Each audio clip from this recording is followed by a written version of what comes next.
I'm going to do a presentation on sort of where we are and what my expectations are, or the assumptions are going into next year.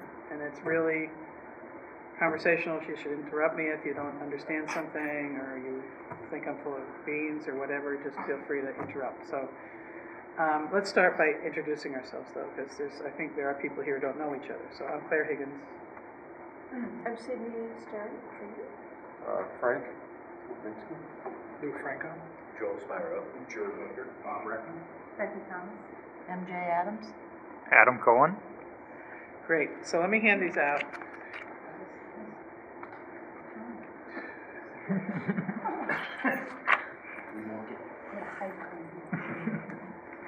Yeah. You're on the right side of the table. That's why you're all sitting there.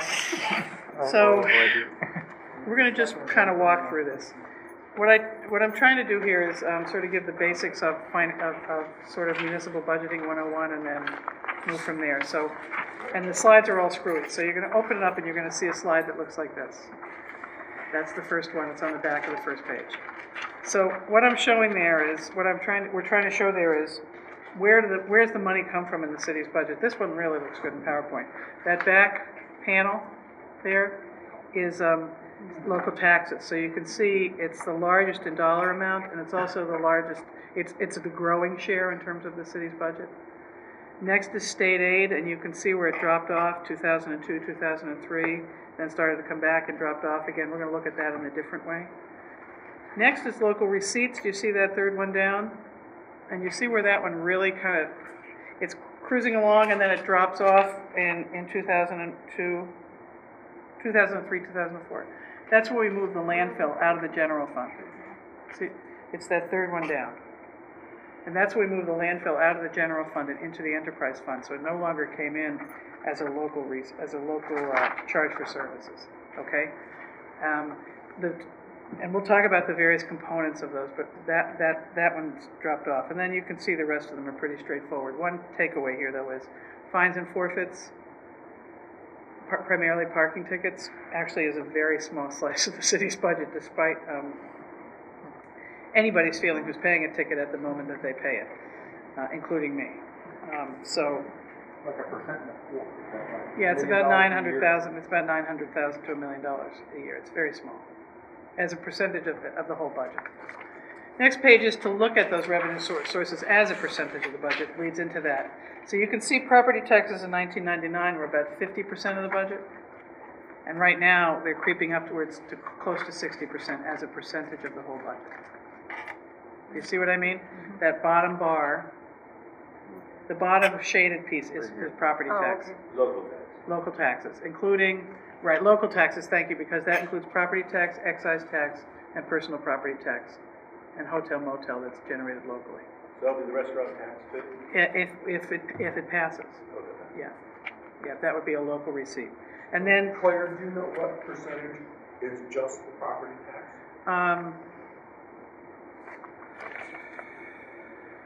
it's mostly property tax. Mostly property tax. Excise is 90%, you think that much? of the local taxes, absolutely. Yeah, so the 90% of that 55 or... It's less than that, but it's actually we'll get to that slide in another few, and you can back it out.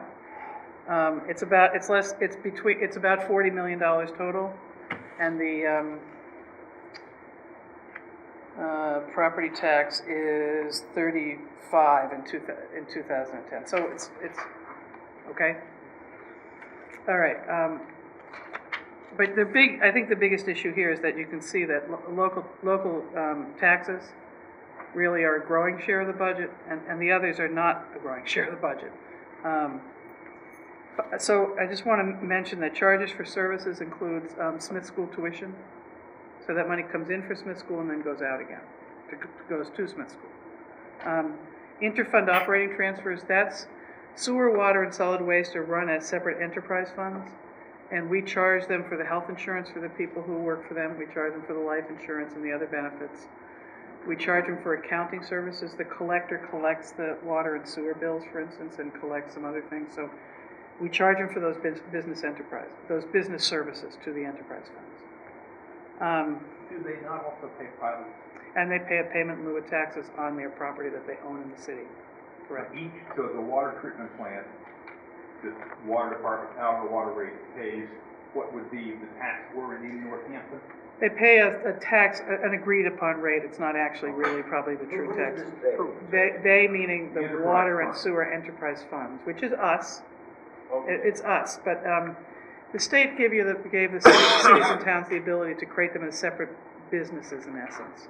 And so they pay the business costs, including a payment in lieu of taxes. Okay, I do that. That's, And those funds, Joel, if you use, the water enterprise fund is funded solely by water users, not by the taxpayers, and it only spends its money on the water system. And the same is true Right. with the sewer enterprise fund, and the landfill doesn't have many users, but it's the same principle, no tax dollars.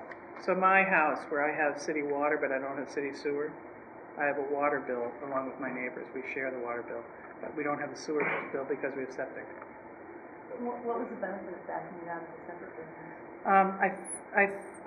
I think to more accurately track the actual cost of it, and not everybody in the city either had city water or city sewer.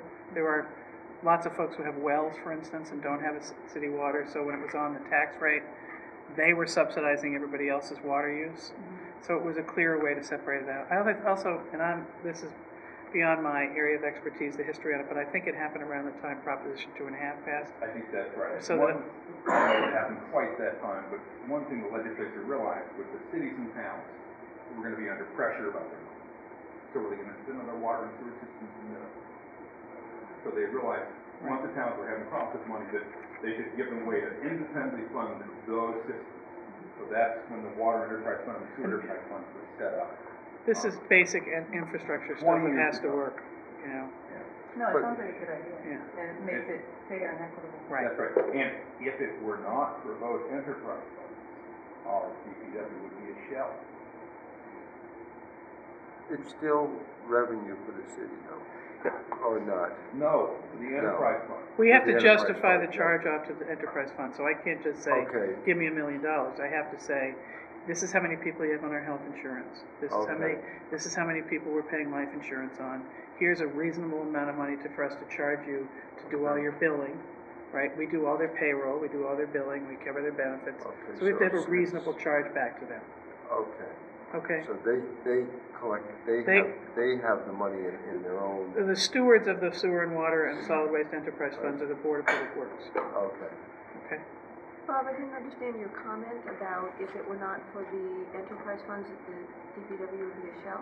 Yes, because the DPW has a whole bunch of other responsibilities which are paid for out of the general fund, like streets, like cemeteries, et cetera. And because of the cuts over the last, since 2.5 years, the DPW now has total about half as many employees as it had at the time Robert was doing it.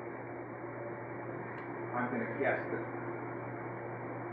65% of those people are paid for by the enterprise funds. So the enterprise funds contribute a substantial portion to the salaries of everybody, director, city engineer, because they have a bunch of money that so it supports. Another thing that happens is that if your street has to get dug up and have a water line put in, for whatever reason, the enterprise fund pays to repay it. The city just doesn't have enough money to do all the stuff it has to do with its streets. Right, and in fairness, when Hatfield Street was dug up to put a gas main down it, the gas company paid to repave it. We ask utility companies if they're going to dig up our streets to do work to repave them, and they did a major repaving. So, but I think the other way to answer that question is, as we've done cuts over the last, since Proposition 2.5 passed, DPW has probably has definitely taken a disproportionate hit, and that's true statewide.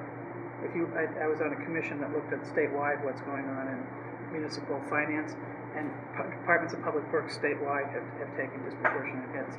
And I'm glad that sewer and water and solid waste have been somewhat isolated, because those are the ones that have such huge public health implications if those are not dealt with properly, right? So, if we don't have clean water, sewers that function, and we're not dealing with the solid waste, then we have really huge public health implications. So, should we keep going, because we have lots of time, there'll be more questions. So this is clear enough? Just to make a note, federal aid is a very small portion of the budget, as is, and as I said, fines and forfeits. And license and permits are pretty straight up, that's the stuff in the building inspector and planning, et cetera. Next page, yep. Is there any indication of stimulus money coming in? We're going to talk about that. Okay. I'm going to get to that. This is the big picture. But by the way, federal aid generally is only about 1% of our general fund budget. There are school gets aid, but in terms of the general fund, it's very low. So we have state aid as a share of the budget, and you can see, I put 2 trend lines on here just so we could look at that. And it's not flat, but it's certainly not growing at the same rate that the budget is growing. Right? So we took, our high year for state aid was 2002, 2003. We took a 20% cut among all our local aid accounts that year. We almost came back up because we got our lottery money back. And then this year we're going to take another cut. But the more telling graph, I think, is this one, which is the Chapter 70 net. Now, when I say net, I'm talking about taking out the charter school payment. Because I'm just showing you the general fund, I'm showing you the appropriation budget of the school, right? And the charter school money doesn't go to them, so I took it off. And what goes back to the schools? And this shows that there's essentially a flat trend in terms of school aid when you take out the charter school. And that's in non-inflation adjusted dollars. Not adjusted. It worse than it, right. I don't know how to do that calculation anyway, but if I did, it would look really bad. And if this was a color slide, it would be bright red. But does that make sense? Do people understand this one? I know the straight line here, what is CHAP as a share of income? Okay, that's what I was talking about. Chapter 70 is the name of the aid that comes to the city for schools. That's the school aid. That comes from where? The state. Okay, so that's the state. I see. And then this is how the private cost is going up. This is the budgeted cost for schools. And this is the state aid that is coming in to help us. And so, as a percentage of our school budget, we were close to 35 or 40% of our schools being paid for by the state in 1994, the first year of education reform. We're now at about 24% of our schools being paid for by the state, right? Okay. 1, 2, 3, 4, a little bit, even maybe less. Thank you. Okay? Go ahead. As a percentage of the school cost. This is where I want to talk about the tax levy issue, and just to give people the brief Prop 2.5 primer, okay? So Proposition 2.5 was passed in 1981, and it does 2 things. And actually, let's look at this page first, the next page first. It did 2 things. First of all, it said we had to assess all the property value in the city, and then we had to so that's the whatever, I don't know what, it's the full and fair market value of all the property, okay? Then we were allowed to tax up to we could take, the maximum we could take was 2.5% of that value, okay? So we could tax up to 2.5% of the full and fair market value. So in 1981, when the city did that, we were actually taxing more than 2.5%. So there were big cuts to bring us back down to 2.5%. Okay?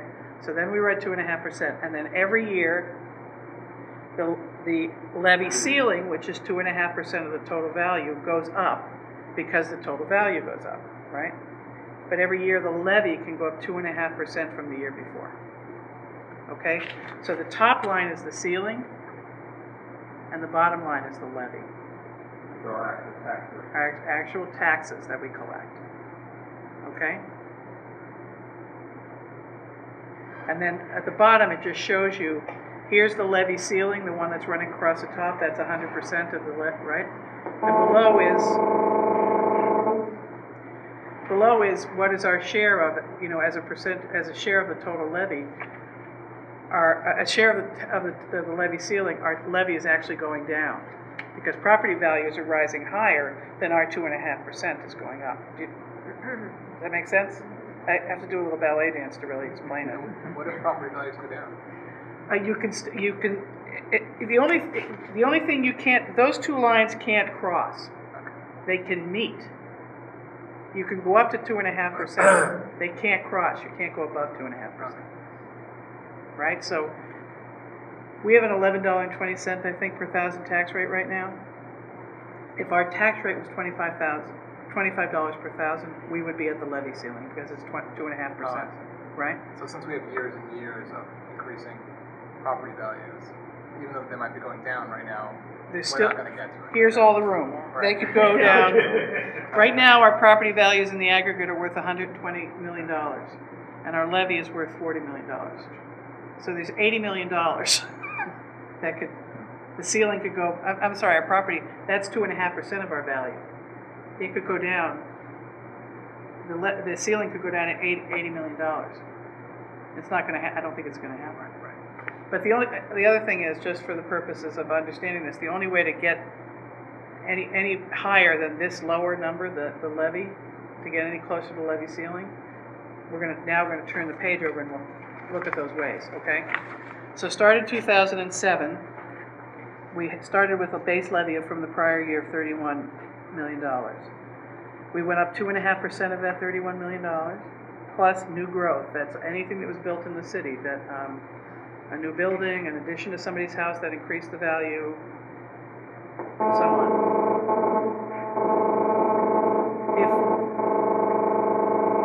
Let's say there's a place that's a restaurant and it goes out, it changes hands and it turns into a shoe store. That's not new growth. It's only new growth if it starts as a restaurant, ends up as a shoe store, and they add an addition to store the shoes. Then there's new growth, okay? What about businesses that close out completely? That stays on the tax rolls because it's still, the building, we're taxing the building, not the business. We're not taxing the business, that's a good point. We're taxing the building, not the business. So somebody owns the building and they still have to pay us taxes, right? So it doesn't go down, I'm sorry, it doesn't go down if anybody's in? It's assessed at full and fair market value. So whatever rent they could be getting or payment they could be getting for the building, they get taxed at. Yeah. I'm sorry, because I've never heard these terms before. When you use the word levy, when you talk 2.5, let's say you take all the property, and we're allowed, because of this levy law, to have the city could get 2.5% of the fair value of all the property in the city. Correct. But for historical reasons, we've never been close to that with this much. We were in 1981. Okay, but now we're way below And it. the only way to close that, because it grows, the full and fair market value, we're only allowed to, let me finish doing this. You may understand it better. Let me finish this, and then ask the question. Because here's what happens. We add on the 2.5, we're only allowed to go up 2.5%. Gotcha. Okay. Then we're allowed to go up the new growth, and as you can see, the new growth is actually worth more than the 2.5% increase in that year. Okay? And then, on top of that, we add the capital overrides that we did. The high school, the middle school, and the fire station are added on at the top. The next year, you take the three bottom numbers, the previous year levy, the 2.5% increase from the previous year, and the new growth. That becomes your new base levy. So that's how it grows. Okay, so it can close by a couple of things. It can close because there's new growth. You can close that gap. You can close that gap because you go up more than 2.5%. The only way to go up more than 2.5% is through an override. You can't do it through legislative action. It only can be done by the voters. Per town? Per town. Per town. That's right.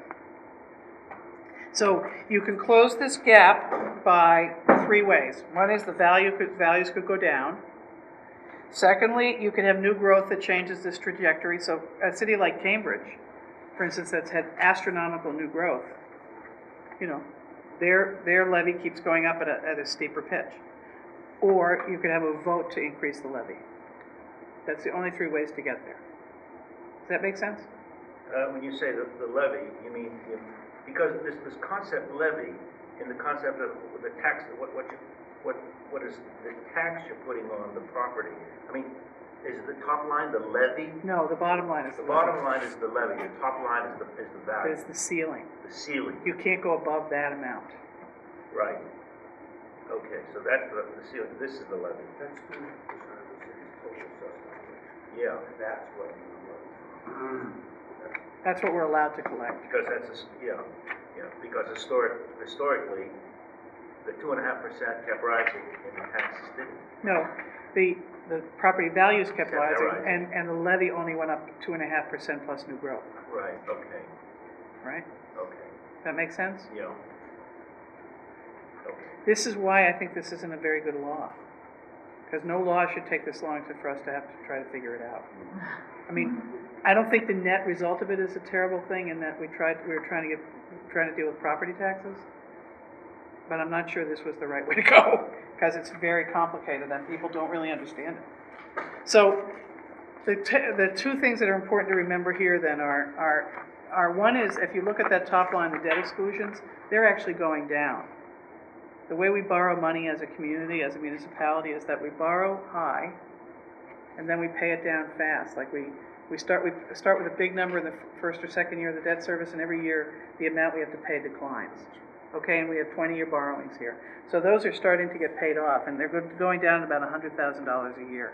And they're going to go down faster than that soon, because JFK, I think, was the first one, and that's going to get paid off first. Then the high school, then the fire station, and then the high school. So by 2015, I think, JFK is paid off. By 2017, the fire station in that neighborhood, and then by 2020, the high school's paid off. And this building in Lee School just got paid off a couple of years. No, there's still one more year on these two buildings, but there was no override debt on them. Okay. We're going to talk about that debt. They were paid for out of the general fund. Okay, clear as mud? Proposition 2.5. I could do like 2 days on it. Where does the money go? This is kind of when you take all the dollars and you back out if you take all the dollars, where does the money go? And it primarily goes to people. That's salaries and benefits. Including schools? Including schools. This is everybody, except I backed out the enterprise fund people because they're not in our general, this is the general fund, okay? But it does include their benefits, okay? So it's a little complicated, but even if the number is essentially the same if they're in or out, because even there, it's, we're spending much of our money on people. Okay? Next page. About how many people work for the city? About 800. A little bit more. How's the money allocated? Again, mostly to education. When I say education, I'm talking about the two school systems. We're the only community in the state that runs two school systems, a vocational school system and a K through 12 system. So this includes both. Just so you know, Public Works, 8%, Human Services, which is 1%, includes the Veterans Agent, the Veterans Office, the Board of Health, and the Council on Aging. Culture and Recreation is the libraries, the Rec Department, and the Arts Council. Public Safety includes the ones you would think, police, fire, and dispatch, but it also includes the building inspector. They're considered a public safety department. And general government is everything else in a way. I mean, it's all the city hall offices, auditor, assessor, collector, treasurer, all those offices, mayor, planner, city council. It's about 51 people in total in all of general government. When you said that we're the only city in the state that runs two school systems, I mean, aren't there other schools that run, aren't there other cities that run vocational schools? Or No, they run them as a part of their city school system. Why do we have? Because we were given the school in the will in 1840. And the school opened in 1908, and then there was an act of the legislature that set up the current structure in 1918. So, but that's still part of the education? That's correct. Okay. That's correct. And Madam Mayor, how much of the education figure in their two school do you think about? The number I've been using is about 1/5. 9% on 61 is the number I remember. Yeah, So 50. roughly a fifth of that goes to Smith. About a fifth. But they bring in a lot of tuition, and then we pass it right through to them. They educate about 142 of our kids, but they've got over 400 kids. Those are out-of-district kids that come in. We are really running a regional vocational school, but it's not funded like a regional.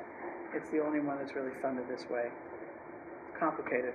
I have to say, though, it's a good school. Kids are graduating. Kids are getting jobs. They're doing a really good job. And no matter how it's structured, I think they're doing a good job at what needs to happen there. It sounds like bottom line it's profitable too if they're bringing in that many kids. Yeah, I mean, I wouldn't call it profit. I guess I would say that it financially is working, although it doesn't fit the state structure for how to fund education very well. So that's the tricky part. But they are attracting kids, and the kids are getting a good education. Because of that structure, do we suffer in terms of state aid that goes like the other vocational schools? No, not really. The only thing we really would benefit us is the regional transportation money, if it was a regional.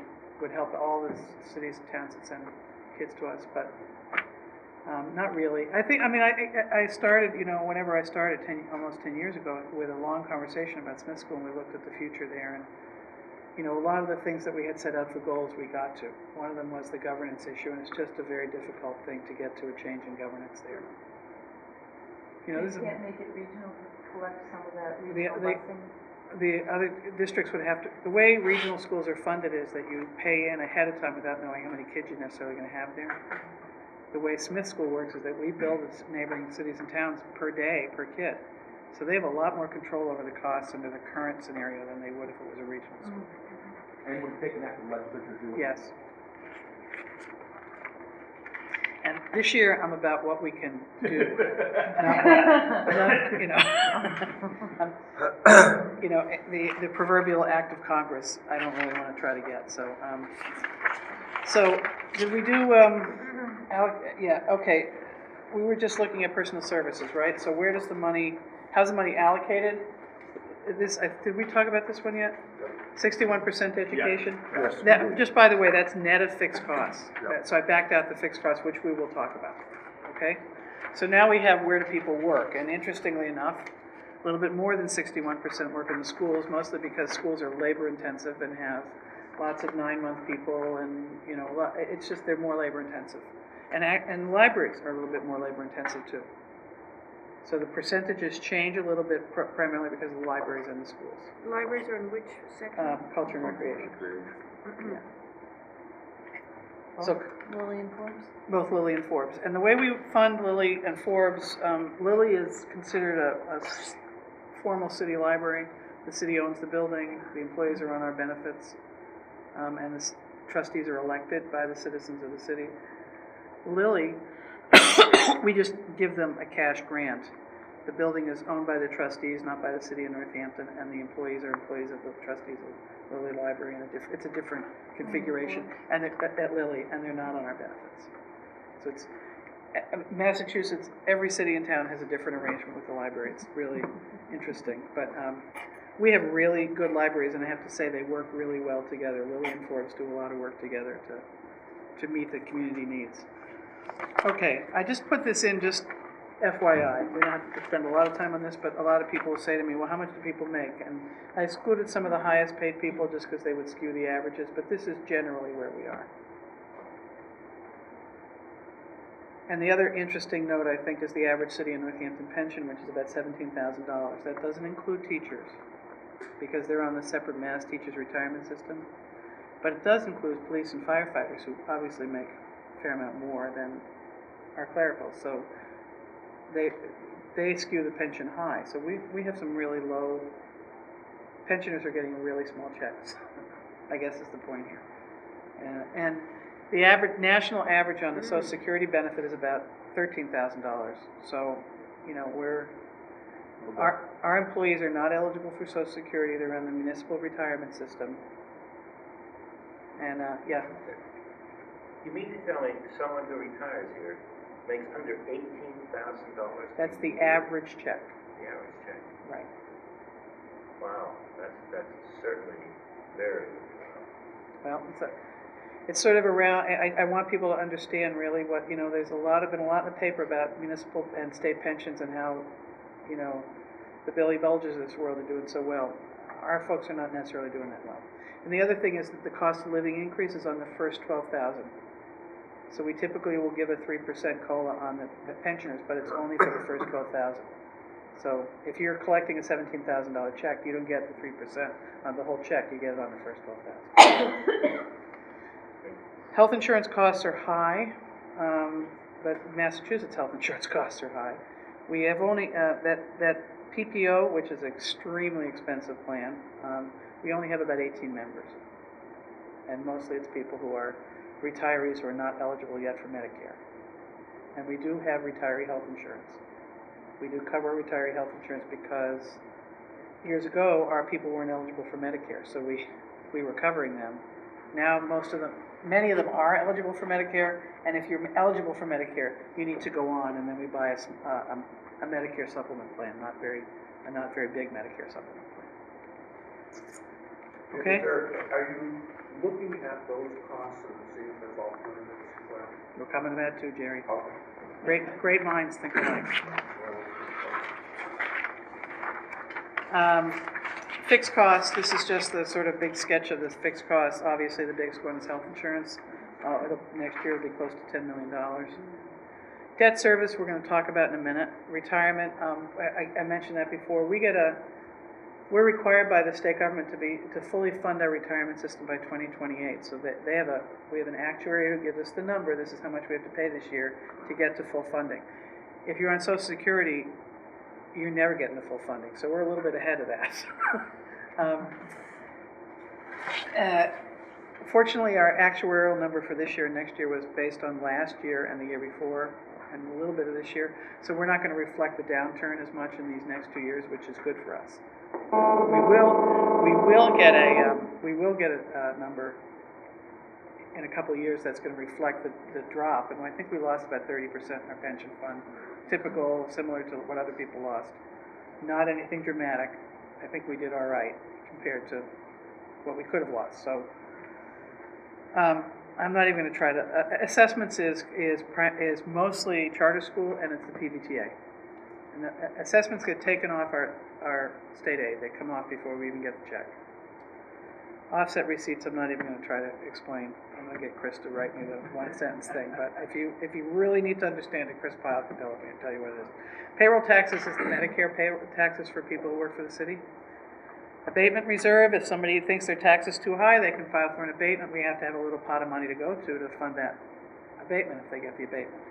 Workers' comp and other insurances are, that's, all the different kinds of insurances that we have. Other benefits, that's mostly sick leave buyback. We have a small sick leave buyback program for people if they work for us for however long and they leave in good standing, we buy back a certain percentage of their health insurance, of their sick leave.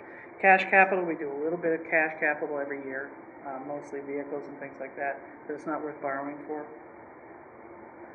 And other amounts to be raised is a really tiny sum of money, but in there is the express bus to go to Amherst that we decided we would help fund during the gas crisis last year, and people actually really took it, and we've been funding it. Certainly we're going to have to look at that this year, but it's been a good investment. And the other thing is the lockup at the jail, $29,000 for the sheriff started a lockup that everybody in the county can use. That means that we don't have to hire cell attendants at our own police station. We do, every once in a while we have to keep somebody, but most often than not, that we're taking them up to the jail. So we save money on our cell attendants, and we also save money and heartache in terms of the liability of having those people in our custody rather than in the sheriff's custody. He keeps up with all the latest laws and regulations around running that kind of thing. So it's a very good example of regional cooperation. Debt. Just want to quickly go through the debt, and then we'll get to we're going to be getting to today. So generally, I think it's fair to say that the debt is primarily 72% education, 71% Northampton Public Schools, 1% Smith School. So that includes the override. It includes JFK, the high school, these two Bridge and Leeds. Includes windows and doors at Jackson Street. It includes the heating plant that I think we did at Ryan Road. We did a number of other things at Ryan Road. We did some. There's a long list of things that we've done. It's in the city's capital plan. Smith Voc, we did the barns. We did some heating stuff there. We've done technology plans at both schools. We don't buy a lot of open space out of the general fund. You can see that it's 1%. So that we're not including CPA or Chapter 90, which is road money there. CPA is outside the general fund. Most of the time, what we do is commit to a borrowing, and then go raise the money, and not actually spend city dollars. So Turkey Hill's a good example of that, where the state required us to have a bond authorization as our match. So we voted the council voted the bond authorization. We got the state grant, and then Wayne and a whole group of neighbors up there raised the money to make the match, so the city didn't actually borrow very much money. That one, I don't think we borrowed any. I'd have to look. There's been a couple of acquisitions up there. Public safety is mostly the fire station, which has an override attached, and then a couple of fire trucks. And I remember I said the cruisers are in the other piece. And then senior center is 2/3 general, 2/3 CDBG, 1/3 general fund. Debt. We're missing that. Libraries is that next slice. The line that points to it is missing. But libraries and DPW are both about 4%. And the DPW does not include the water treatment. It doesn't include water, it doesn't include sewer, it doesn't include solid waste, and it doesn't include Chapter 90, which is what we do most of our road work with. But so none of the big debts the DPW has, Are here. which is the water Water treatment plant are in here, because they're not general fund debt. They have a funding source that pays them, outside the general fund. And the next bar graph tells you sort of where does the money come from. So looking at this, and it's better in color, but the bottom part of this bar that comes up to about $3 million, that's the state aid for the schools. So the first $3 million of our debt, it's the Martians trying to get in touch with us. First $3 million of our debt is paid by the state. The next 3 bars are the overrides. So they're outside the general fund. They're on top of the general fund. Remember we looked at how the tax rate was set? They're outside the general fund, and they can only be spent on this debt.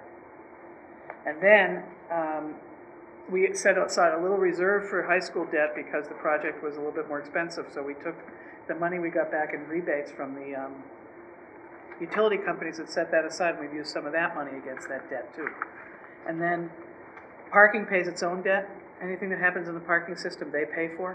So the garage, the upgrades to the lots, the meters, all that comes out of the parking side. It doesn't come out of the general fund. And then anything on top of that is general fund debt. Okay? And we've been trying to hold the general fund debt, we've been trying to grow it by a tiny percent each year, like 1/10 of 1%. Because there's 170 road miles, 16 plus buildings in the city, not quite that many miles of stormwater, but a significant amount of stormwater drainage that needs to be maintained in the city. And we were at 1.6% of the general fund to do all that with. So we're trying to grow it a little bit. I mean, if you think about your own house, you spend a lot more than 2% of your income to take care of the physical plant. That's really what we're talking about. We're not talking about the 30 to 40% that a person might pay on their mortgage and other house, but I think we probably, over many, many years, should try to get to 5%. You know, if we really want to take care of what people before us left us as a legacy, how do we take care of it, right? So we've been trying to grow it by 1/10 of 1% a year, which means that it would take us 30 years to get to 5%. Make sense? Okay. So what are this year's challenges? We have this is 2009, 2010. It's at least an 18-month problem and probably more like a 30-month problem, but let's start with the 18 months. State aid cut of $530,000 in January. The governor announced that he was cutting local aid mid-year. We haven't hit it then. Yeah, we have. We got a cut in January, this past January. January 2009, the governor said, I'm cutting your state aid $530,000. That's general aid or the school tax? General aid, but reflect back to the slide that the schools only get about less than 25% of their aid as school aid. So all aid is school aid. Because, you know, we're taking money from everywhere to fund the schools. So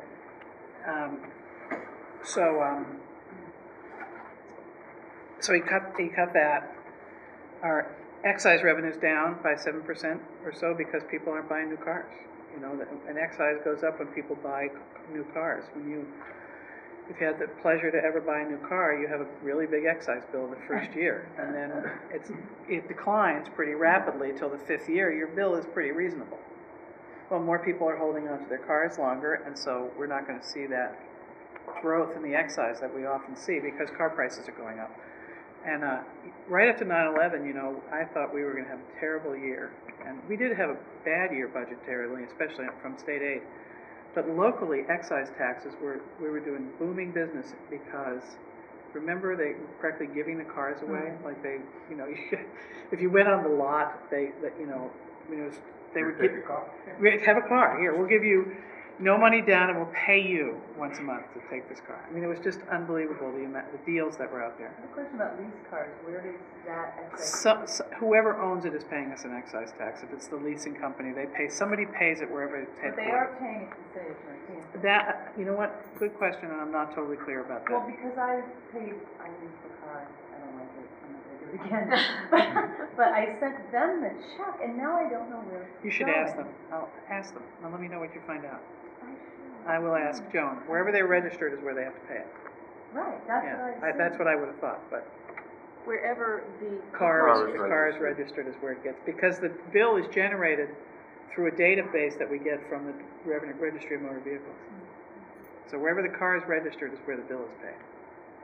And Okay. so students who live at Smith and register their cars in their home states. We don't get that revenue. That's right. That's right. Interest income is down by 60%. And that is not, I mean, everybody's having the same problem in their own life, right? Interest is down, so we're seeing a precipitous drop in our interest income. We ballparked a lower number this year. So almost a year ago now, we were thinking we should be more prudent about the interest income, but we didn't think we needed to be that prudent. So this is this current year. So we have about $1 million problem in this current year, and we're looking to close that gap by pretty much freezing spending to the hiring. We're holding on hiring, although we've filled a few positions. We're being very careful about positions, and so is the school. And we put a clamp on spending. So, and we're hoping to save between those two things close to $1 million to close that gap on the revenue side. So coming into next year, state aid cut of $1.5 million, and that's in lottery and additional assistance. Again, the governor's holding Chapter 70, school aid harmless, but we need lottery and additional assistance to help pay for the schools. So excise tax and interest, we're budgeting them down next year. The new growth, remember I showed you on that page where we're setting the tax rate page. We think it's going to be down about $400,000 from the average. It'll be more than half Right. of what it's been last few years. Right. We're only ballparking about $300,000. Down more than. Right. We're only ballparking about $300,000, and that may be ambitious. Tony's in the building inspector's office. You know, the building inspectors are seeing lots of permits, but they're really small permits. They're, you know, little home improvement jobs, and they're not really going to make a big difference on the new growth side. So, paradoxically, they're busy, you know, but we're not seeing the kind of revenue that we want to see. Yeah, people are fixing stuff that, you know, needs to be fixed, but it doesn't add to the value necessarily, right? Is there any new construction other than the hospital building? Hospital Hill is really going to be it for us for a while. I mean, there's a few subdivisions kind of making their way through, but nobody's lending money. You know, that's the problem. For the on the commercial side, really hard to find money. Now, will that property be taxable on hospital Hill? Absolutely. That's the whole goal there, was to get it back on the tax rolls. Yeah. So, Good. yeah. So our negotiated increases on all our union contracts up about $1.2 million. Health insurance up 1.8 or 20%. More than all of our local revenues coming in. You're still negotiating. Yeah, we're going to talk about that. Other fixed costs, just, you know, fuel, computer contracts, you name it. Ballparking $925,000. And then our free cash and stabilization is down. I'm going to walk through those numbers now. We have a couple of spreadsheets to just walk through. So property tax up about $1 million. Motor vehicle down about 150. Smith vocational tuition, they think they're going to take in about 10 more kids this year. They're optimistic. If they do, it'll go up about $100,000, but that goes to them, helps fund them. Interest on investment down 320. charges for services, other charges besides Smith Folk Flat. We get a little bit of money from PVTA, from 5 colleges for the PVTA. Hey, how you doing? Hi, Hey, Brett, we're talking about the budget, I hope. Yeah, we are. Here you go. you started at 6, though. I know, but I couldn't make it at 6. Best I could do. I'm glad you're Sorry. here. That's Thank you. okay. Brett, we're on page 6, on page 16. 16. Wow. I should solve all the problems by now, so. So we just got into the problems. Yeah, we're in the meat There are now. chairs over there if you want to sit in chairs. You may want a chair. No, So we're, 5 colleges reimburses us a little bit for PVTA. Remember I said that gets backed out on our assessment from the state? They reimburse us a little bit of money on that. So that's what I think the increase might be, although I could be off on that. Medicaid, we do get reimbursed by the federal government for some, we take it in as a local revenue, but we do get reimbursed by the state, the federal government for Medicaid, that for services we give to kids in the schools. We think that is going to be cut this coming year. So then go to Do they reimburse us fully now? No, and we didn't make the budget number that we had this year, which is why I'm dropping it. Charter school tuition reimbursement. If a child goes to a charter school, the first year they're there, we get reimbursed 100% of the tuition. The next year we get 66% of the tuition. The next year we get 33% of the tuition, and the 4th year we get nothing. Okay? We're going to get less in that reimbursement next year because some kids are aging in or aging out, or however you want to say it. They've been there for 4 years, or, you know, but it's hard to totally track that formula, but we spend about $10,000 a year per kid in the charter school, so.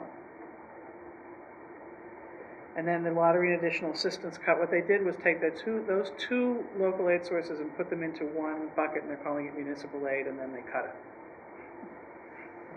Medicare Part D, we get reimbursed a little bit from the feds on our retirees for Medicare Part D. We don't think it's going to go up. It could go down, but we think we'll be all right there. Pilot on state-owned land, same thing. Veterans benefits, this is a critical one that's been a real issue for us.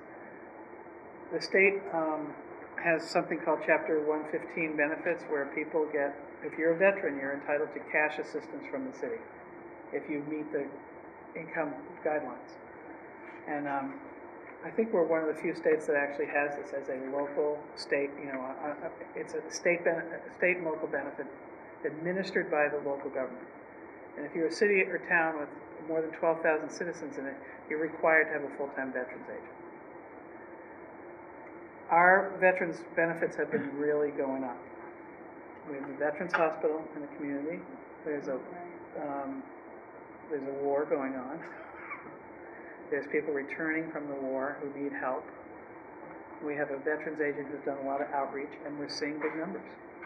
So we're averaging over $300,000 a year in veterans benefits. When I started, we were at about $60,000. So, folks who are World War II veterans who are getting really old and frail, and often widows, are reaching out to get help. Korean and Vietnam War era veterans who are now getting older and eligible for assistance, and also maybe a little bit re-traumatized by this war that's going on. We're seeing some of them come in. We don't help widows. Yeah, we do. Under 115, widows are eligible. And am I right in believing that we reimburse for our veterans expenses by the state, but only 75% a year later? Right. Exactly. We get So 75%. a quarter of the cost in the long, we get a quarter of the cost always, plus we front the money for this year. So $250,000 for funding. So I've been budgeting that veterans benefits low, and then we've been transferring free cash in and to cover it, because if I budget it at the full amount, even though it's offset by state aid, it's money I can't budget somewhere else in the city. So we've been playing very tight with that. You're showing here 119,000. As an increase from last year.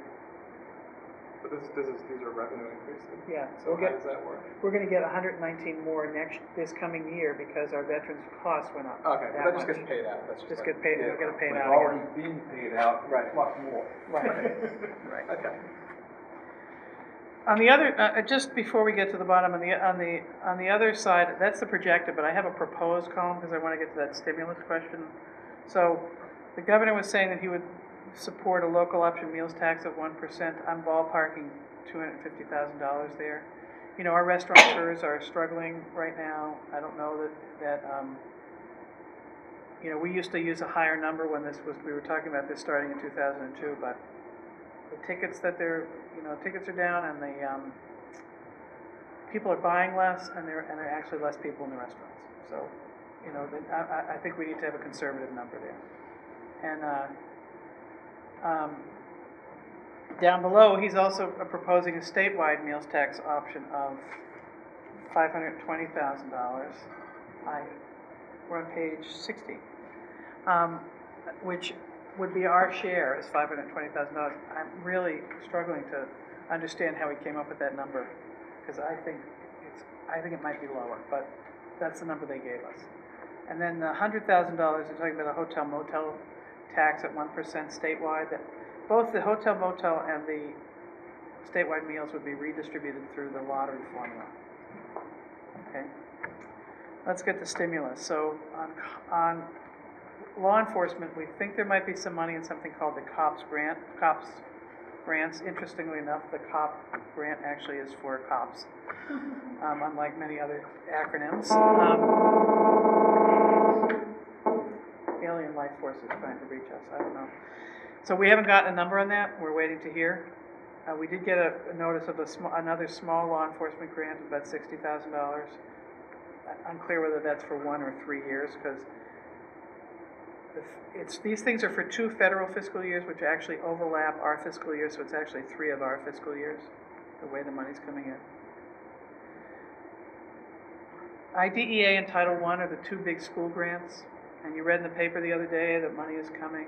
Well, I got on the phone and called the Associate Commissioner of Education for Finance and said, you know, Paul Revel was here, and he said there's going to be money for schools, and I really need to understand. Here's what I understand is happening.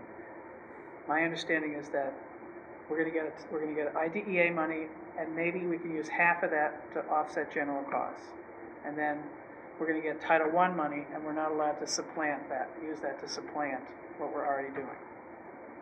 And that the governor is taking the other education money and using it in the communities where they're not at foundation spending for their schools to supplement the state aid. And we are at foundation, so we won't be getting that money. And he said essentially that's right. So that's the CDBG? No, it's the IDEA and Title I. So why are they in the proposed? We will get those, but we won't be able to use them generally. So this is the first number I had. The other thing is they haven't finalized the number on the state level. Okay, so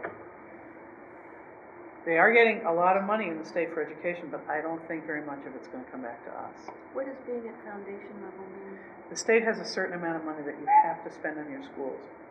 And if you, and the state, this came out of the court case that the state had where they were sued by poor communities saying you weren't funding us fairly. So in 1994, they passed the Ed Reform Act, and they said, here's how we have to fund the schools, and the state has an obligation to fund, and the local communities have an obligation to fund, and you have to fund to this foundation number.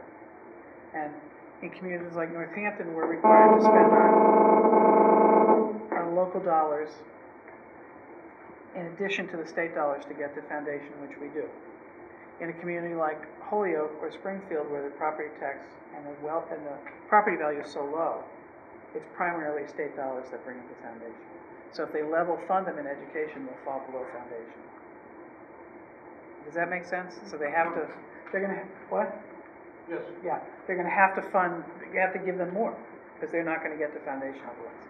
And if they don't, they'll be in court. Who, the federal government will bring State. it to court? State, government.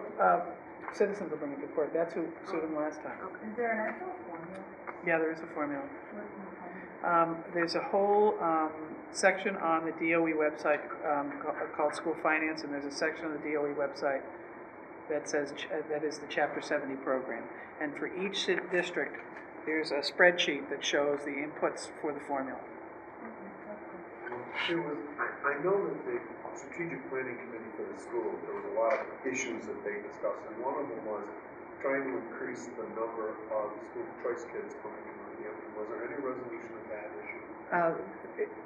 I think it's a moving target because, depending on what kind of cuts we have in the schools, I'm not sure we're going to be able to afford to take any more school choice kids. Or kids won't choose to come. So I think that, we put the advertisement out, but it's unclear what's going to happen. Don't have any sense of response yet. And the other thing is, and I have to say this too, we're in a declining enrollment era. So at some point, school choice as a strategy is not going to work the way it did work. All the districts around us are declining in enrollment, with the exception of, I think, I was going to Belchertown. ask that question next. That you see, it's not a problem exclusive to Northampton. The Right. whole state, we seem to be losing people between 25 and 45. That's right. And if we're going to be in this slow, steady decline over the next God only knows how many years, does the state have a strategy for how to deal with this? Not really, I don't think. So it's basically in community, you're on your own to figure this out. I think this is part of the really big question that the state has to take on. And I think the governor, God bless him, has been trying to get there, but there's been so much going on. But we need jobs that are going to hold those young families here. Yeah. That's really what it comes down to, is employment. Probably that. Yeah. And, we're losing jobs to some other competitor states, some of which are nice and warm, so we have the winter problem. But we're not just losing them to warm states. We have other states that we're losing them to. So what are the conditions here that say to employers, we want to stay here? And we really need to look at that. Yeah. I had that stuff a couple of years ago, but there is on the Mass Municipal Association website, if you ever want to go there, there's a report called Local Communities at Risk, and Barry Bluestone from Northeastern University looks at the migration, where are people going? And it's not just to the warm states. So we really need to have that big discussion about jobs. Now, interesting here in Hampshire County, our unemployment level is lagging the state, is because we have large institutional employers who tend not to have the kind of real dips but we're going to see higher unemployment than we historically have been used to, because hospitals laying off or laid off. Smith is going to be looking, and the other colleges are going to be looking at cuts in ways that they haven't in previous years. So they're a good base for us, and they've helped us hold our property values and hold our unemployment. But one of the things that's kind of sad is that I know some people who work in different colleges, and they said there's an incredibly large number of students who go to college here who would like to stay here, right. But there are no jobs. So we're basically educating people and exporting them elsewhere. And it's really kind of a sad situation that our tax dollars being used to educate people for other places because we don't have the jobs here. And those kids would like to stay. And when you're looking at it in terms of business, one of the huge costs of business now is this constant training and retraining. Right. And if you can reduce that by having a population would like to stay there, that's a huge incentive for businesses to locate. And I think it's something that everybody ought to look at as a way we might attract businesses. We've got a pool that want to stay here, and we'll cut your costs of re-education and retraining and everything. And I just think that there's benefits here that we can flush out here and help ourselves. And look at Research Triangle, that's what they did in North Carolina. It's a brain-based economy now, and they just latched onto it quickly, and they don't worry about people leaving. They stay there in great numbers because it's so attractive. So, and I agree with you. And the Western Mass Economic Development Corporation has been looking at exactly that, and looking to kind of rebrand the Pioneer Valley as the Knowledge Corridor, and look at all the colleges and universities in the Knowledge Corridor, and working with site selectors and others from large companies to try to, or either medium or smaller companies. And also, the other thing is growing and retaining the jobs that we have here. So we have some specialty manufacturers here. How do we help them stay and grow? And Terry in my office has worked with a number of manufacturers in that way. So looking at those, we're looking at all of that. The other thing is that's good for the community, but not necessarily good for the city tax base, is the growth in nonprofits, which is good for the community. It doesn't necessarily help the tax base.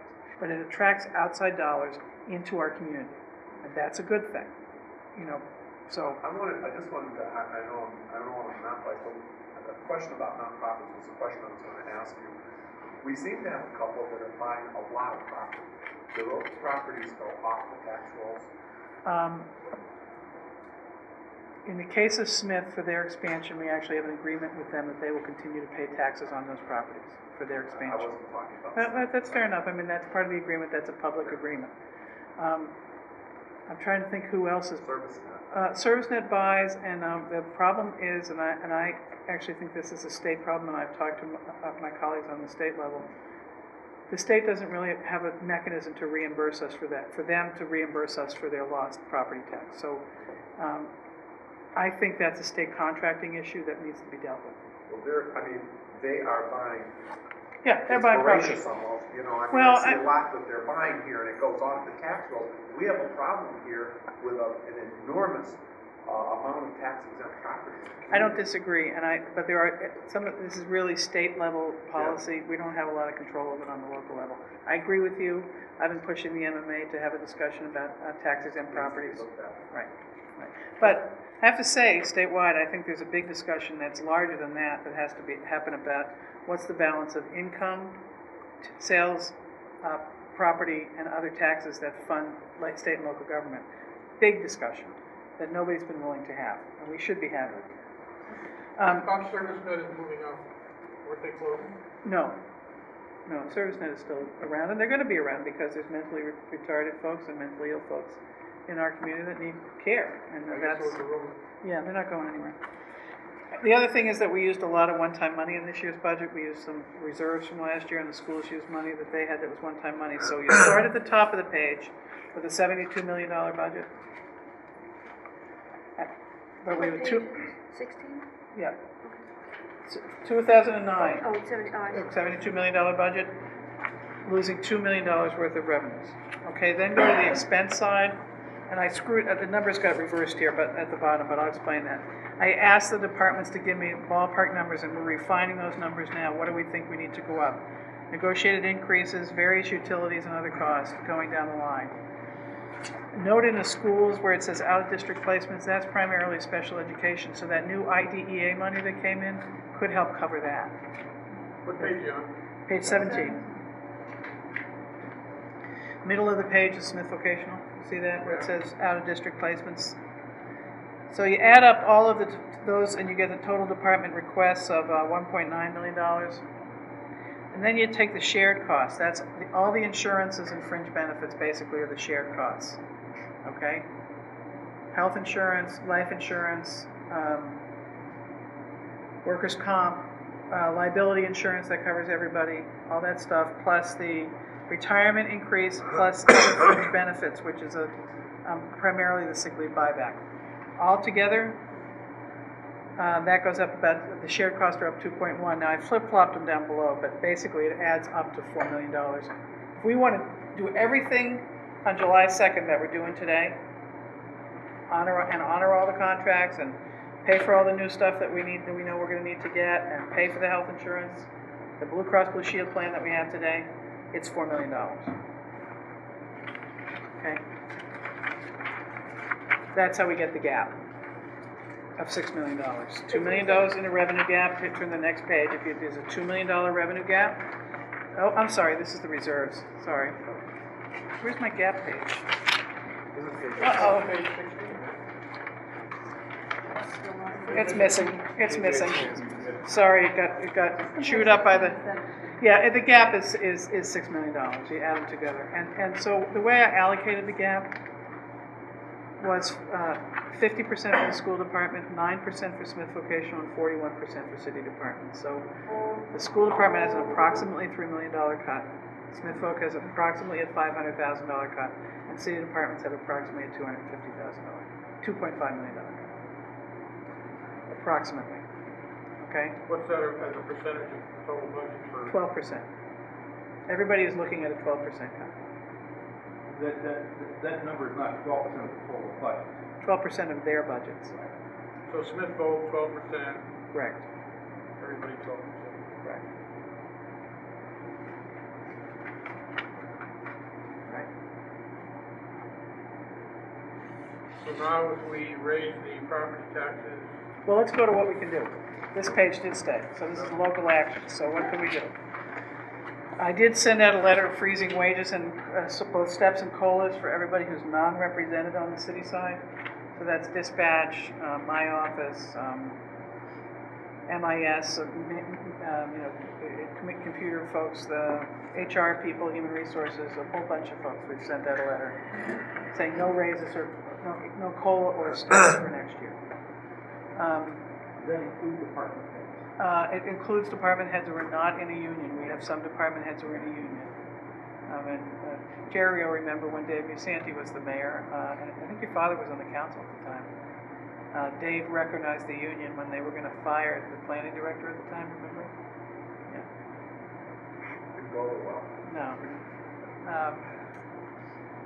We are soliciting other bids for the health insurance. 20% is an astronomical number to go up, and we're looking to see if there's any other way to deal with the health insurance. I will say that we had a bad year last year. We had a lot of really sick people, and we spent about 98 cents of it out of every day. They spent 98% on actual claims. my insurance is going up, I hope everybody else goes up. How much is you going up by? Oh, yeah, something How like much? that. Really? What kind of insurance? Supplemental, I'm retired, so I get supplemental. You have the supplemental. But what kind of insurance is it? Yeah. Yeah, I mean, You didn't get your notice yet. everybody's going up. The average is not that high, though. The average is lower. We're above the average. You're above the average. So we need to be trying to push this number down. It's too high. Even below the average of other comparable cities and towns for the last 5 years. We've done it really, By I a have to couple give, percent each year. city employees have been working with me and school employees to really keep the number down. We've changed the plan design. We've done a lot of work to try to keep the number down. But this year, the claims experience caught up with us. We had a lot of claims. And the experience rate us based on our claims. They set our rate based on our claims. And we had a bad year health-wise. I knew I shouldn't have had that tumor. That was bad tumor. Self-insurance? Oh, yeah, right, sure. We actually did get a quote on self-insurance this year. Yep. Umbrella over. Oh, so there's two different ways to do self-insurance. We could do it by ourselves, and we would have to upfront a lot of money, which we don't have. So that's one way. The second way is to join an insurance pool, and we've looked at some of the pools, but we are, again, not a good risk this year. So we tend to go premium. We've done better going premium. The other thing we're going to continue to look at is joining the state pool, GI Group Insurance Commission, and we're going to continue to look at that as an option. It's not a perfect fit for us because they have different retiree plans than we have, different supplemental plans, and it actually could drive our cost up a little bit there. We have to really look at it. But Why do we have extra risk? I think we would be pretty good. We had a lot of sick people. It's the sick people that drive up the risk. When they're rating you on your just yourselves. Yeah. So you could have a bad year. If you have a couple people who had were really. 2 years ago, I'm not kidding. I had my little brain tumor. I was not good for the pool. Right? Yeah, they count that, and Right. they add it up, and I offered to give it back, but they. So, just on the reserves for a minute, we didn't really talk about that slide. I do want to talk about that, and then we have $1 million in free cash, or what's called the undesignated fund balance. We transferred 152 to veterans benefits, and we just transferred another 150. Where it says below 125, it's actually going to be 150. We transferred $60,000 to this year's capital plan. $50,000 of that we used to pay off back tax titles on what's called owner unknown parcels. We have parcels in the city that have no owner on them because it's lost in the mist of antiquity. Nobody's been paying taxes on them for years. Sometimes there was a subdivision, right, and there's a little sliver of land there that nobody ended up getting. So we've been paying off those owner and we take the $50,000, we pay off the taxes with the owner unknowns, comes right back into the city pocket, that $50,000, and then we can deal with the land in some way, shape, or form. Okay, it's a way to clean up the tax bills. We have a little over $1 million, I think it is, in outstanding taxes. That's really pretty good when you think about this is going back to time immemorial. 98 to 99% of the people in the city pay their taxes on time. Okay, we have a really good tax rate. Any business, tax collection rate, any business would be happy to have our collection rate. Of course, we have tools that some businesses don't have. But, and I would break those down into sort of a third. There's a one, actually, maybe 50% of that is we have a couple bills that we're gonna have to do something legally about, but they're not slam dunks for us. And then we have, we have these owner unknowns that we're whittling away at, and then we have people who are in their homes that may owe us taxes, but there's no benefit to us to throw them out of their home. There's a lien on the property, they're paying 16% interest, we're gonna get the money, eventually, okay? So, this year we're gonna have a snow and ice overtime transfer, we always do, okay? Some people may remember we used to buy snow insurance. We used to buy snow insurance for about $10,000. It started paying after, I think, 45 or 50 inches, and it paid $4,000 an inch. And that was a good deal, and we got a lot of money out of that company. And then the next company. Now it's $40,000, pays $5,000 an inch, and it was after the first, I'm looking at Jim, or Bob, it was after the first 66, something like that. You had to pay 65 this year. 65, and then the next 8 inches went to pay the premium. So you were actually at 65 plus 8, you were at, it didn't make sense to buy it. So we pushed away from the table with our winnings, because we're still ahead. We've collected in previous years and we're still up. And we took that money and we paid for a plow driver. We paid for a plow driver with it. So, and I think it was the right decision this year. We're not going to get to 70 whatever inches it was this year. And I think over the course of time when the city had snow insurance, we netted about $200,000. Right. Some years we did great, other years we just did okay. Right, and some years we didn't collect at all, but we netted over $200,000. Fire overtime, we're going to have a little bit of fire overtime. I hope it's going to be less than that. We budget them very tight on overtime. We don't take into account, if there's a bunch of live fires, we don't necessarily count those. But the ambulance service is totally off budget. That doesn't include any ambulance overtime. All ambulance overtime is paid for out of the ambulance fund. Totally self-supporting. And veteran service, I mentioned that. So then stabilization, we have about $254,000, which is really not a lot. And then capital reserve, we have $1.3 million. Now on the capital side,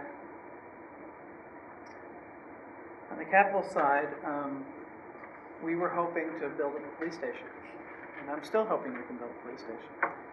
We were going to use that to help offset the cost of the police station. But the building of the police station was predicated on the city's budget growing by a certain amount every year. And right now we're actually not growing, right? We're going down.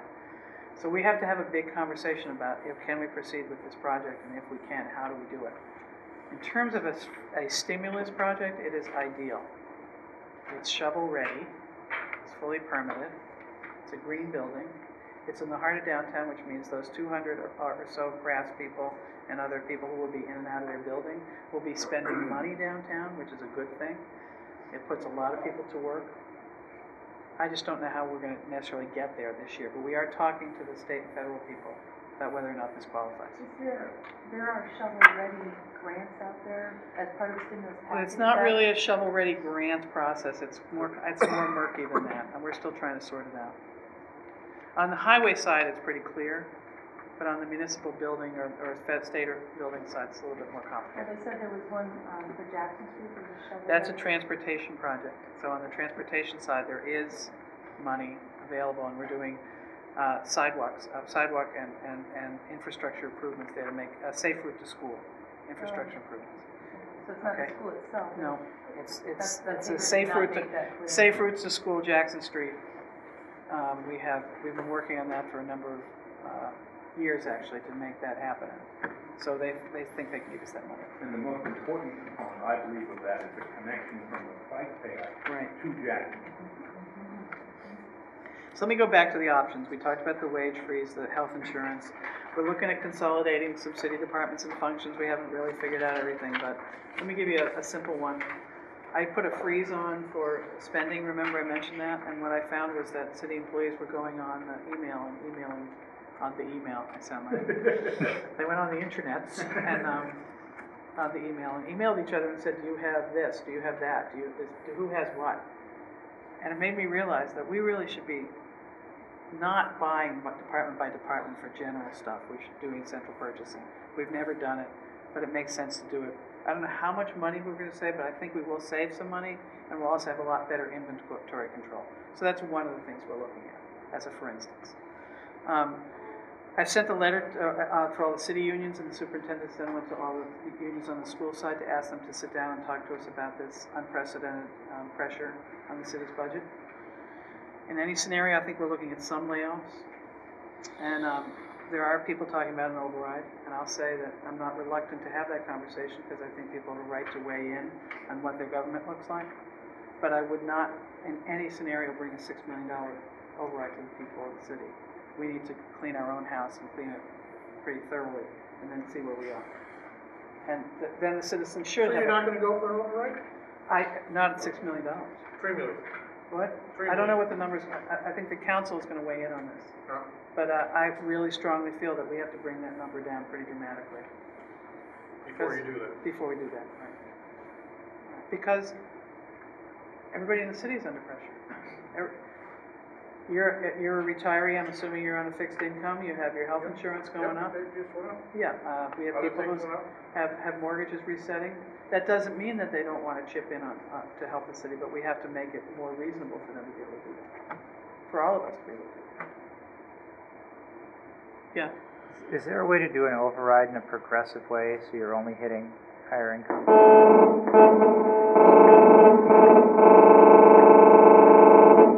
What was the question?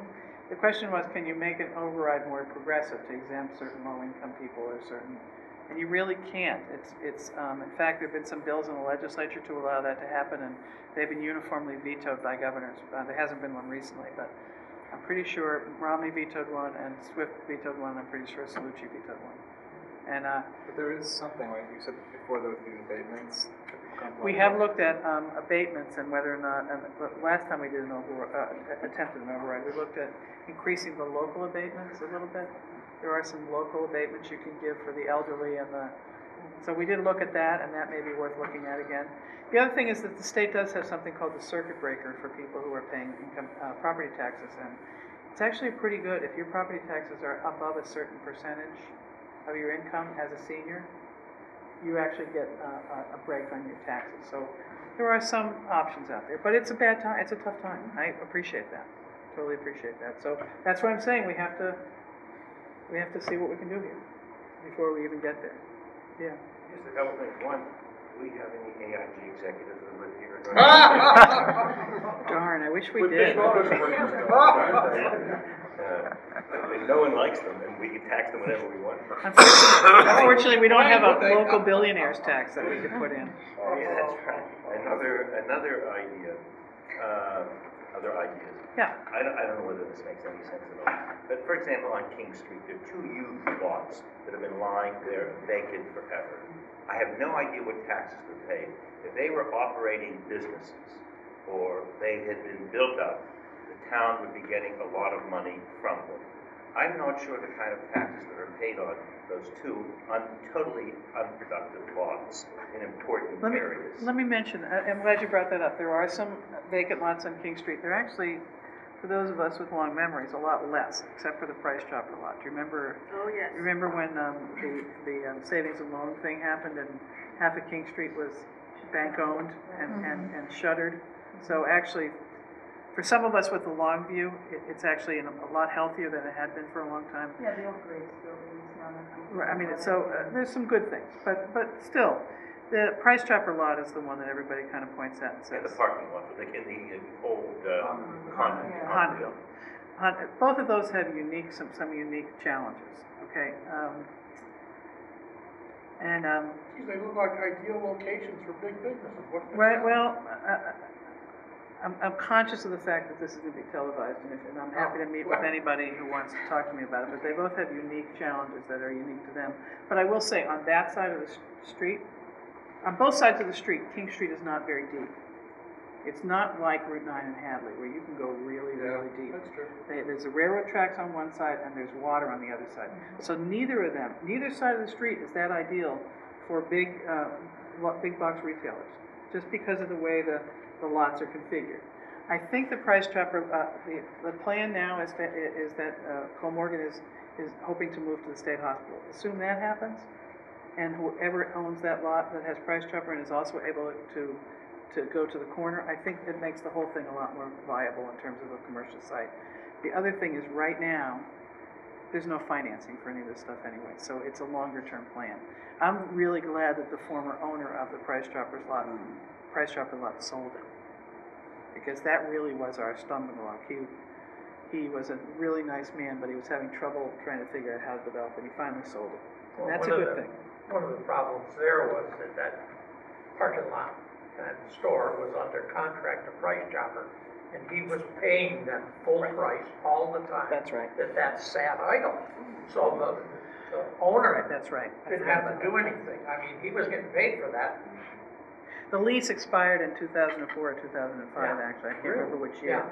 He was getting those national retailers, they'll have a lease, and you have a run out on the lease, and even if they leave, they still have to pay you. So he was getting money. He was getting money, so there was no real That's pressure why to sell. That's why we couldn't get him to move. Makes sense. And so on the question on the taxes there, they're taxed at full and fair market value, is my understanding, based on rents. I think there may be a slight discount, but it's not dramatic. And let's just do the numbers on the taxes. So for every $1 million of value, right, we get $11,000, $11,200. So to close $1 million gap, you have to have $100 million worth of value, right? Approximately. Right? Right. The price chopper, a couple of years ago, when there was a discussion about fully building that out, it was going to be a $7 to $10 million value. So that's great. It was going to be $70,000 to $100,000, but it's not millions of dollars. Development doesn't bring us millions of dollars unless it's astronomically.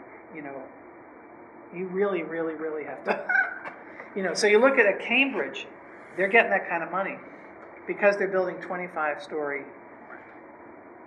buildings, right? We don't have the kind of market that is going to support that kind of intense development. Does that make sense? It does. Yeah. I mean, I can see certain kinds of things. For example, if on King Street, because there are different King Streets, and the one closest in where the car dealership is, if that were apartment houses of, let's say, 5, 6 stories, and you had 100 families in there and a mixture of some kind, that might not be $100 million. The property value there might be $30, $40 million for that many apartments. I mean, I know times are down, but with all the baby boomers who are going to be available and would like to come to the area, who could pay a certain sum of money, that would be a place for them to be. And I think you're seeing some of that development in the city. So Bear Hill by JFK that's a similar kind of development, and I think they've kind of stalled on sales, but they're still moving.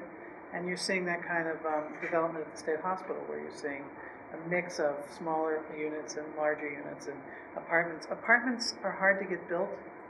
It's really difficult to build apartments, and I think it has something to do with the tax laws, the way we build apartments. It used to be, before Reagan was president, there was preferential treatment for people in the tax laws. If they built apartments, it's not the same now. I think somebody said to me most apartments were built by like syndications of professional people that would put together, dentists and so on. Those options aren't available anymore. So some of it has to do with the financing stuff. But nevertheless, I think you're right. And I do think Upper King Street and Lower King Street are different.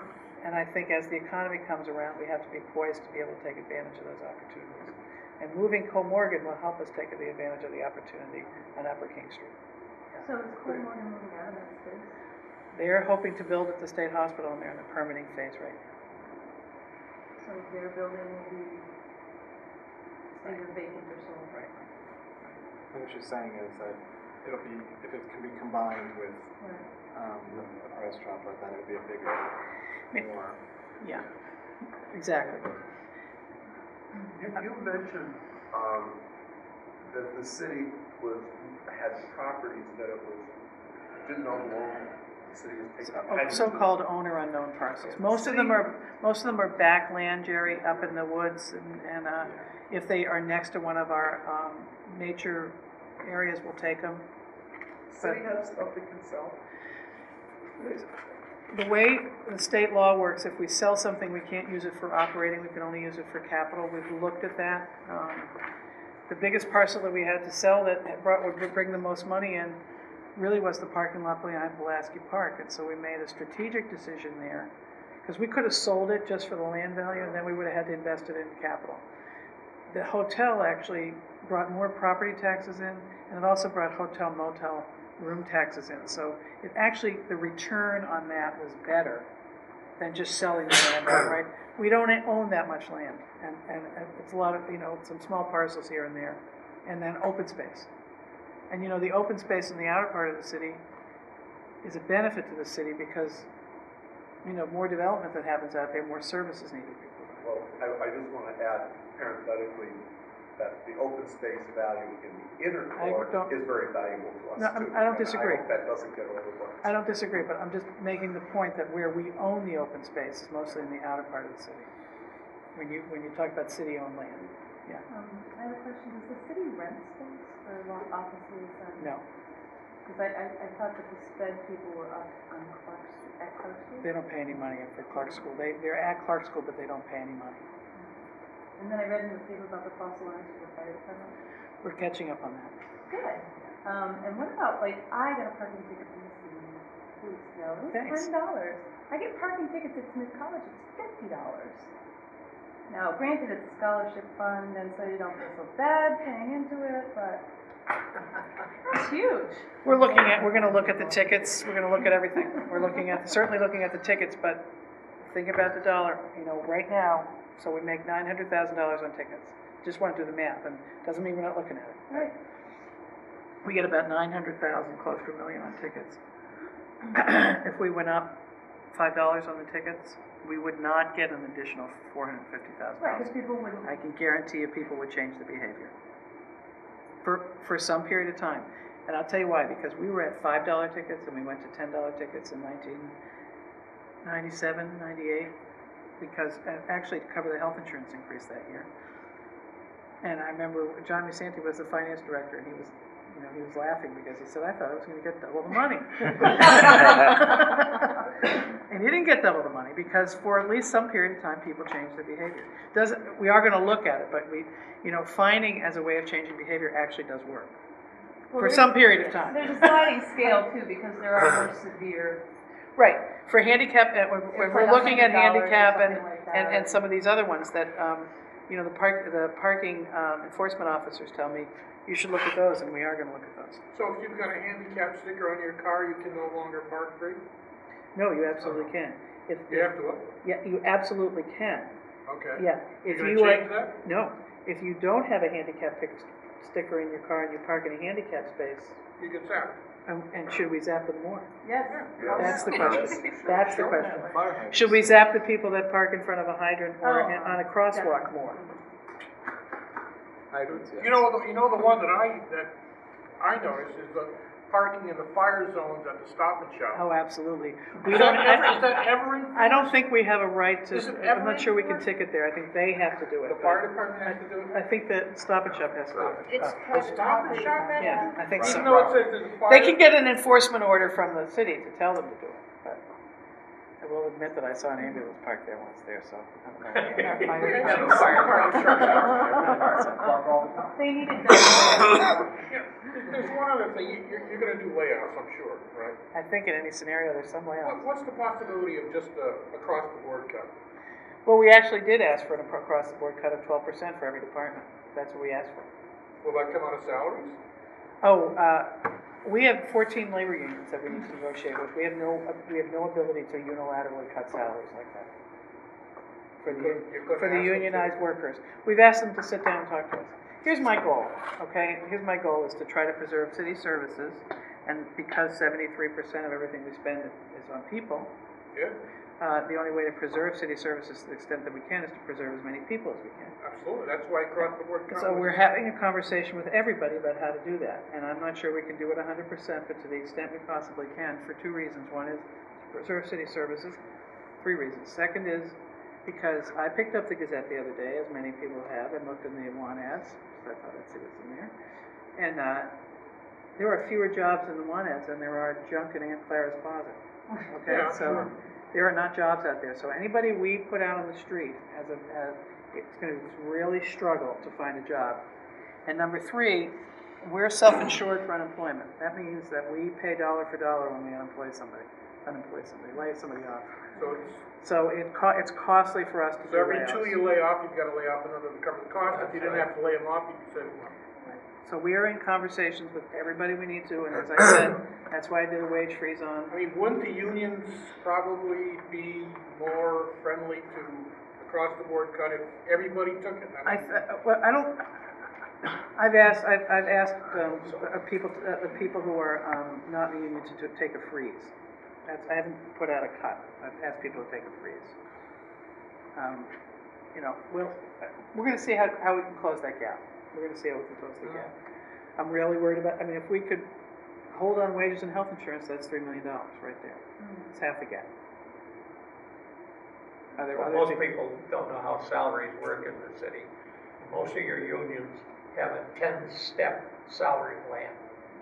So that if they're here this year, if we don't give a raise, they still have a step in there that they can go to. But the freeze is on the steps and the COLA. Yeah. The total, same check you got this year, you get next year. That's what we're talking about, with the ones who are non-unionized. And then we're having I have to say I'm a little conscious of the camera. I apologize, it's a public meeting and you can film it, but I don't want to negotiate with our unions through the North Street Neighborhood Association website. Say anything you want when that thing's going on. Okay. I'll talk really fast as soon as that thing is. We're going to have good negotiations with our unions. We have had them before. They've come a long way working with us to try to keep our health insurance costs down. People who work for the city really care about the city. What about shutting off CPA? We don't have the ability to do that. We have no right to do that. The voters voted on it, and they voted on it for 5 years. Once it's stuck on there, it's on there for 5 good? years. Oh, for 5 years, right? And we have no right to do anything with that. Bad timing. I was a strong proponent for a general override, because that's what I think the city needs. I certainly think the CPA is very helpful to get to us to some things we can't get to the general fund. As you recall, I was a very strong proponent for a general override, yeah. Again, I know nothing about urban municipal financing. If you have debt and interest rates are very, very low now compared to perhaps where your previous debt was, can you borrow now and then pay off what you're borrowing, the earlier debt, and somehow have more money available? Really good question. We have looked at that, and we're going to look at it again. About 3 years ago, when interest rates were at a very good rate for municipal government, we refinanced a lot of debt. So I'm not sure we're going to be able to do it again. We brought our borrowing costs down by quite a bit about 3 years ago. So 3 or 4 years ago, George Zimmerman did a really good job. We've also been working with a new set of bankers that we're very happy with, and they've found some other economies for us on the borrowing side. So I'm feeling pretty good about where we are. We just went out to borrow short-term money, and I'm looking to Jim to try to remember. I think we got it at 2.9 or 3%. We got a very good rate. Very good. And other people said to me, well, why don't you borrow? First of all, we're not going to borrow for operating. But secondly, even if we wanted to, the state doesn't let you. So, right, no, I meant paying I'm just saying generally, right. But the other thing is, and Joel, I want to be clear about this, I don't think we should take out of the capital side of the budget, which is very small, and move it to the operating side, because I don't think we spend enough money on the capital side. And it ends up getting us in the end. We end up having to spend more to fix the problems of the leaky roof that we didn't fix, or the road that we didn't take care of, or whatever that thing is. I think we have to stick to that really modest 2% amount that we have on the capital side, in the general fund. That's really, we've been looking to increase our capital spending and to keep our buildings and grounds and infrastructure in really good shape, and to take and cut that back now would be destroying everything we've Oh, I took us agree. I'm not- 15 I'm not years to suggesting build. that. I mean, generally what happens is you have a mechanical or structural problem with a building, the sooner you fix it, the better off you are. If you let it Absolutely. go, it gets worse and worse and worse. Well, the high school is a poster child for that. We learned that. The high Oh, school, well, yeah, I remember I went in there and I Right. looked, oh, that The high building, school and Ryan Road School were two of them that taught us big lessons. yeah, really, I remember the cafeteria wall collapsed, and there were a whole bunch of other things that happened up there that, you know, well, you know, generally what happens is when money's tight, maintenance is, correct. maintenance gets trashed and We don't want to do that. We're trying not to do that, but at the same time be responsible about it, because you have to really think on two levels. It's the current events, the current city services, but also, you know, the infrastructure is the legacy that we have to pass on, and how are we taking care of that infrastructure, you know, and so it's not just the legacy to pass on, it also has critical public safety implications, you know, if we're not taking care of some of our infrastructure.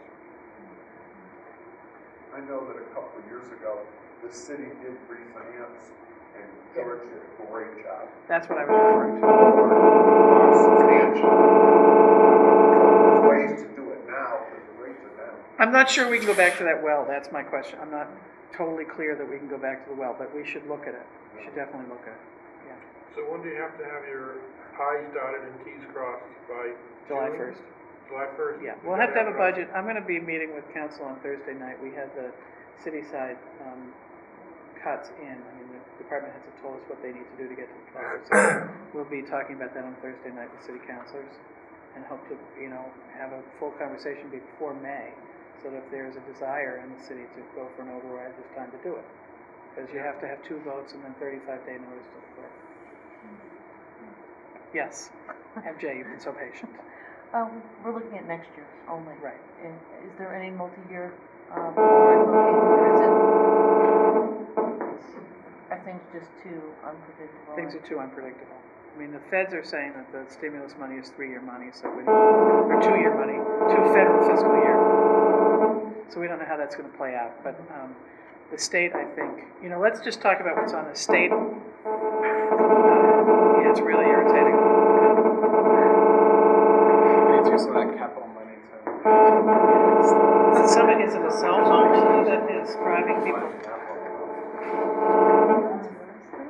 It sounds like the kind of interference that you get from a cell phone, you know. The state legislature right now has the state budget in front of them, right? They have the gas tax question, the tolls question. They have the meals tax question. They have hotel motel question. They have local aid generally. But they have to balance this budget, and they have to figure out what they want to say in terms of the stimulus expenditure. They've heard what the governor's saying. So this whole set of things that they have to do by July 1st. And the gas tax, I think they're on a deadline to do that well before July 1st, because they have to deal with the toll question.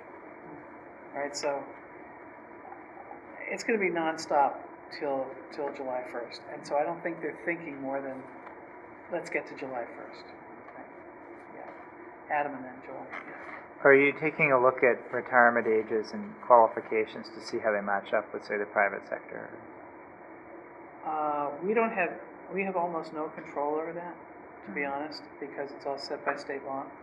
Our people tend to retire. Well, public safety can retire at 55, but I have to say most of them stay longer. We have some that leave before 55, at 55, but many of them stay longer. And the others stay till they qualify for the retirement plan, and that's a combination of age and experience. So we have people who are still working for us at 72 because they don't qualify for retirement. So the requirements are different than Social Security. Mm-hmm. So, and that's all set by state law.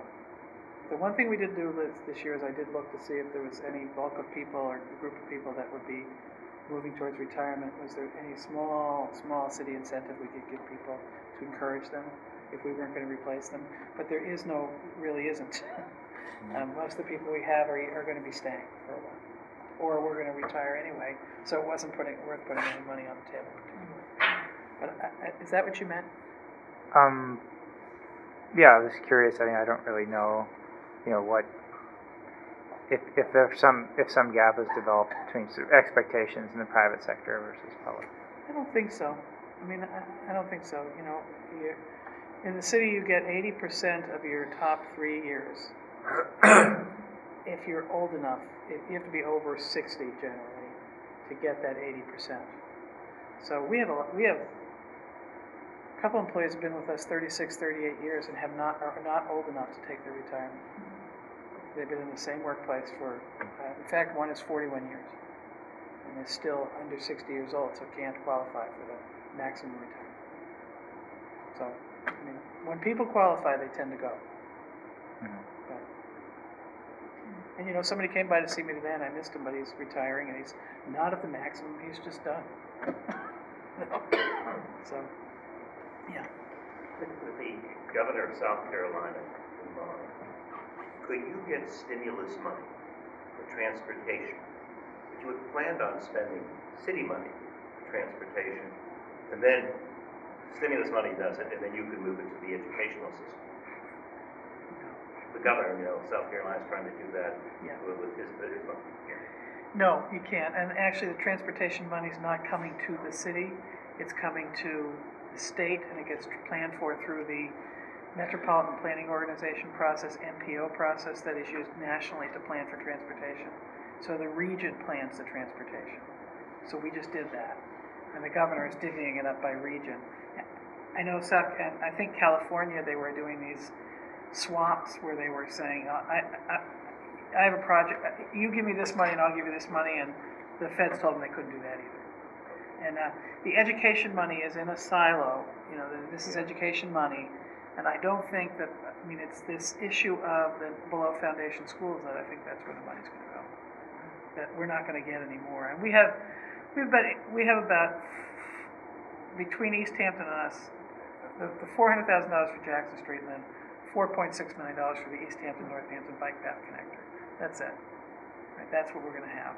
And you know, there's some people that criticize bike paths, but I have to say that they end up being really good walking and commuting trails as well. So, I mean, I just drove by the one over by Bates, and you know, I saw people heading down.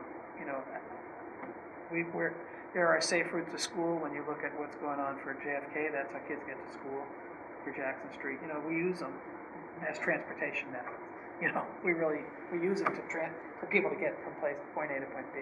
Yeah. One thing I think would be very helpful if people move out is on the city's website, there's a link, which is FY2010.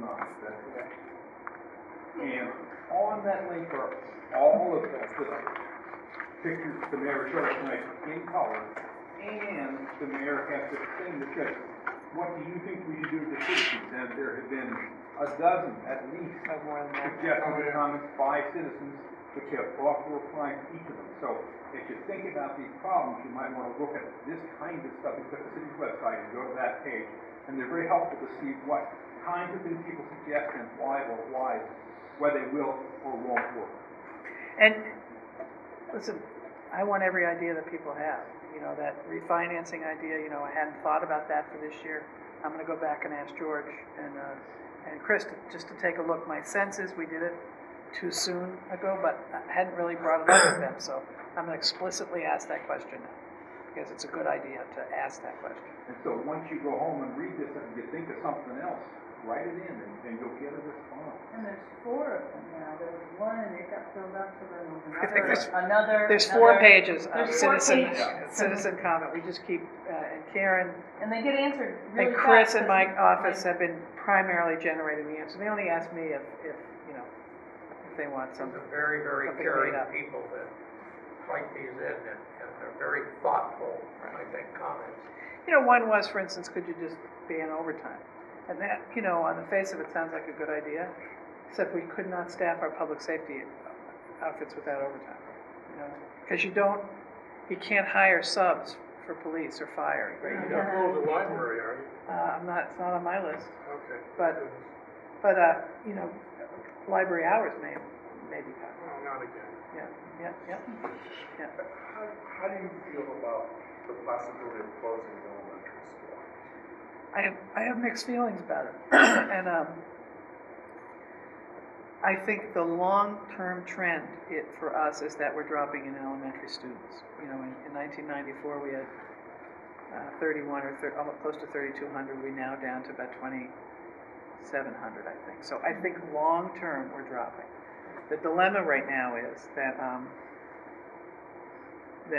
I think we're going to see some migration back into the systems from the private schools because of the economy.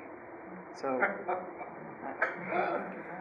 I worry about that a little bit. So the school committee is going to look at it very seriously. I think over the next, we're going to have this conversation. I'm not sure which year it is. Is it this year? Is it next year? The trend is that we're dropping. There's no doubt about that. You know, and some years there's a little bit of an uptick. Some years there's a little bit of a down. But if you do the trend line, which I love to do the trend line now because it helps me, you know, and the trend line is very clear. Does a private school student, does the city get tuition from the government fund? So once a child is no longer in the system, whether they go to a charter school or a private school, the city loses If a child goes to a private school, we lose nothing. They just go to the private school. If a child goes to a charter school, we lose $10,000. Okay, so if a student from private school comes back into the system, then there's more services that have to be... Correct. And we do get a little bit, I think there may be a little tweak in the formula that we might get a tiny bit more money if they come back. Except that they level funded it this year, so we didn't get it anyway. If we closed a school, what would be the approximate hit? The savings is about $300,000 to $400,000. It's in the low threes, I think, actually.